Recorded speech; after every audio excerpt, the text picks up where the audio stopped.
এখন তো প্রচণ্ড পরিমাণের গরম পড়েছে, আর এই গরমে পেট ঠান্ডা রাখার জন্য দারুণ একটা রিফ্রেশিং ড্রিঙ্কের রেসিপি তোমাদের সঙ্গে শেয়ার করব।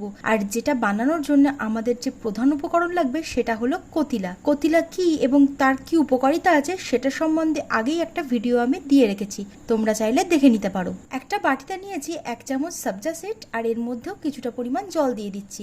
এবার চলো জুসটা বানিয়ে নেওয়া যাক। একটা মিক্সিং কন্টেনারের মধ্যে দিয়ে দিচ্ছি ছোট ছোট করে কেটে রাখা তরমুজ, এর মধ্যে দিলাম স্বাদ মতো একটু লবণ, আর দিচ্ছি সামান্য একটু বিট লবণ, আর মিষ্টি স্বাদের জন্য দিচ্ছি সাদা মিছরি। সবকিছুকে খুব ভালোভাবে ব্লেন্ড করে নিতে হবে। এবার একটা গ্লাসের মধ্যে আগে থেকে ভিজিয়ে রাখা কতিলা 2 চামচ দিয়ে দিলাম, আর সবজা সিডটা দেখো 30 মিনিট আগেই আমি ভিজিয়ে রেখেছি, সেটা কিন্তু ফুলে গেছে। এর থেকে আমি 2 চামচ দিয়ে দিচ্ছি, আর টেস্টটাকে একটু ব্যালেন্স করার জন্য দিয়ে দিচ্ছি পাতিলেবুর রস।